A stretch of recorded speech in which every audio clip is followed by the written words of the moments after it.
মা কালী। মা কালী মানে প্রথমেই মনে আসে মা তো উগ্রচণ্ডা। ব্যতিক্রম উত্তর 24 পরগনার অন্যতম প্রাচীন এই আমডাঙ্গা কালী মন্দির।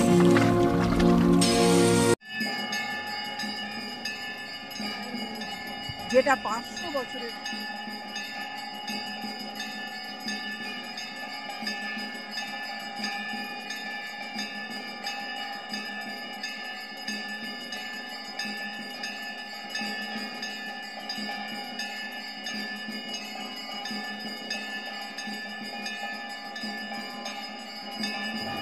আজ অতীব প্রাচীন এক মন্দির, সেই মন্দিরের কাহিনী আজ আপনাদের শোনাবো এবং এই ভিডিওর মাধ্যমে সেই মন্দিরের সমস্ত ছবি তুলে ধরার চেষ্টা করব।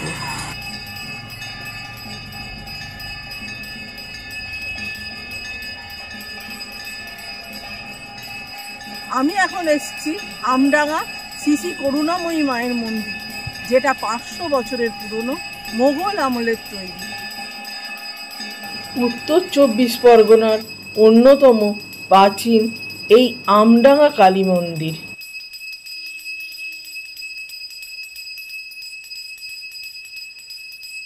এই যে বৃক্ষ দেখতে পাচ্ছি, সে না জানি কত পুরনো, কত ইতিহাস এবং কত কিছু স্মৃতি জড়িয়ে আছে এই বৃক্ষের মধ্যে। 400 বছরেরও বেশি প্রাচীন এই কালী মন্দিরে আজও মনস্কামনা নিয়ে পুজো দেন দূর দূরান্তের মানুষ। এই আমডাঙ্গা কালী মন্দিরের প্রতিষ্ঠা করেন মানসিংহ।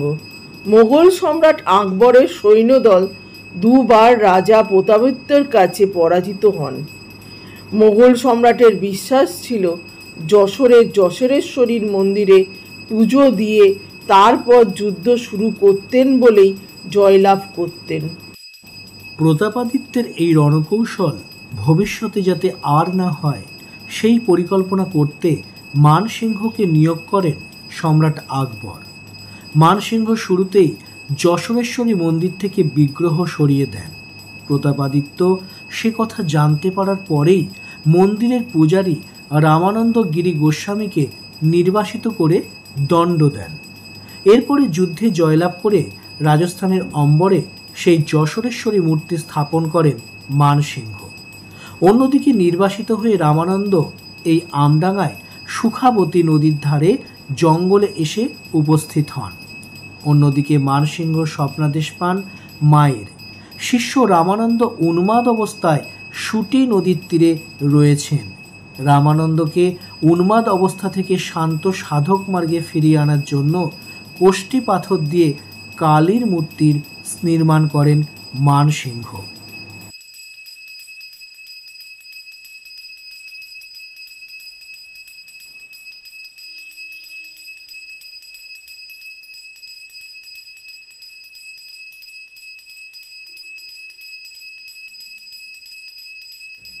মায়ের মন্দিরে প্রবেশ করার মুখেই দেখতে পেলাম একটি কাউন্টার আছে। সেই কাউন্টারে আপনাকে সকাল 11টার মধ্যে এসে নাম লেখালে তবেই আপনি মাতৃভোগ পেতে পারেন। মাতৃমন্দিরে 15টি শিব মন্দির রয়েছে এবং এই প্রতিটি শিব মন্দিরের নিচে মহন্তদের সমাধি আছে। মন্দির প্রতিষ্ঠার পরেও বহু ইতিহাসের সাক্ষী এই আমডাঙ্গা কালী মন্দির। 1756 সালে নবাব সিরাজদৌলার কলকাতা অভিযানের সময় রাজা কৃষ্ণচন্দ্র এই রাস্তা দিয়ে যাওয়ার সময় এখানকার এই কালী মূর্তি দেখতে পান এবং প্রার্থনা করেন। মনস্কামনা পূর্ণ হওয়ার পর তিনি এই মন্দিরে প্রায় 365 বিঘা জমি দান করেন।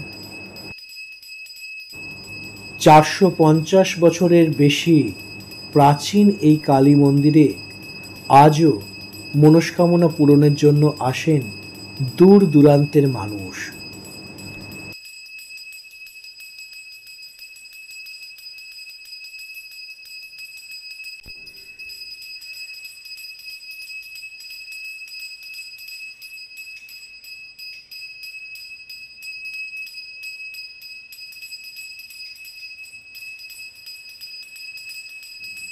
1561 খ্রিস্টাব্দে বিগ্রহ তৈরি হওয়ার পর সূচনা হয় আমডাঙ্গা কালী মন্দিরের পুজো পাঠের।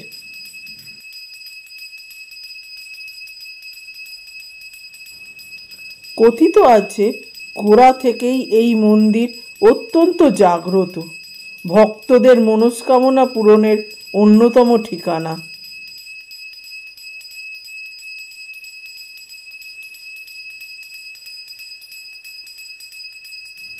কালী পুজোর সময় এই মাতৃ মন্দিরে প্রচুর ভক্তের সমাগম ঘটে।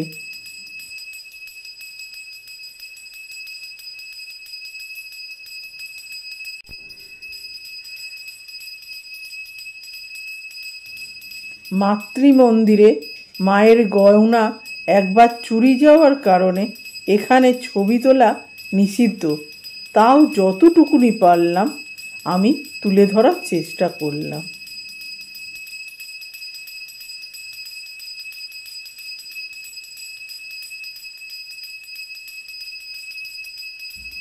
মাতৃমন্দিরে এসে আমার খুব ভালো লাগছিল।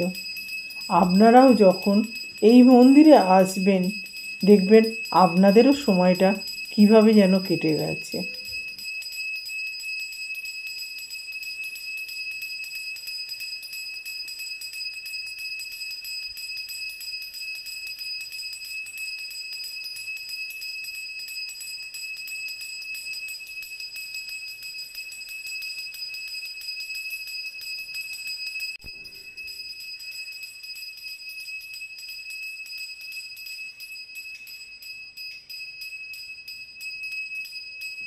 মাতৃমন্দির লাগোয়া একটি রাধাকৃষ্ণ মন্দির রয়েছে, সেই মন্দিরটিও খুব সুন্দর।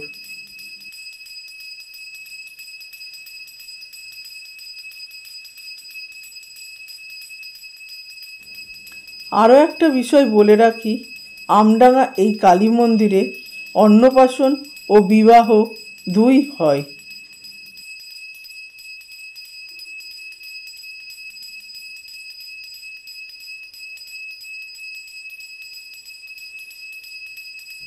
মাতৃমন্দিরের ভিতরে মায়ের ছবিটি খুব কষ্ট করে আমরা পেয়েছিলাম, কারণ মায়ের ছবি তোলা নিষিদ্ধ। আর এই যে দোতলার উপরে বারান্দা দেখতে পাচ্ছেন, এই উপরেতেই মাতৃমন্দির।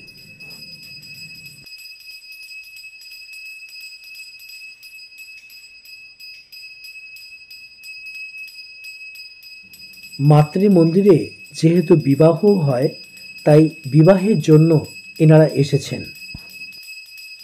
মাতৃমন্দিরের ঠিক পেছনেই রয়েছে মায়ের ভোগ প্রসাদ খাওয়ানোর ব্যবস্থা। দুপুরবেলাতে আমরাও এখানেতে মায়ের ভোগ প্রসাদ খাওয়ার জন্য বসে পড়েছিলাম। আর এই মায়ের ভোগ প্রসাদ খেতে গেলে আপনাকে 80 টাকার টিকিট এখানে কাটতে হবে। মায়ের ভোগ প্রসাদের মধ্যে 8 রকমের পদ আছে। এবার বলে রাখি, এই মাতৃমন্দিরে আপনি কিভাবে আসবেন।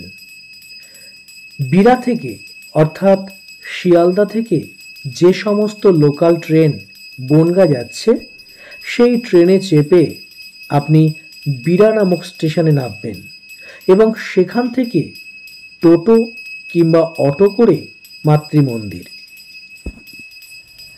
আপনি যদি গাড়ি নিয়ে কলকাতা থেকে কিংবা অন্য কোনো জায়গা থেকে এই মাতৃমন্দিরে আসেন, গাড়ি রাখারও সুবন্দোবস্ত আছে, সেটা একটু সামান্য চার্জেসের বিনিময়ে। এবার আমাদের ফেরবার পালা। আমডাঙ্গা কালী মন্দিরে আপনারা এসে যদি থাকতে চান, তার ফোন নাম্বারও আমি আমার ডেসক্রিপশন বক্সের মধ্যে দিয়ে দিচ্ছি। মন্দিরের ঠিক সামনেই আছে একটি ছোট্ট লজ। এই লজের নিচেতেই আপনি মন্দিরে পুজো দেবার সমস্ত সামগ্রী পেয়ে যাবেন।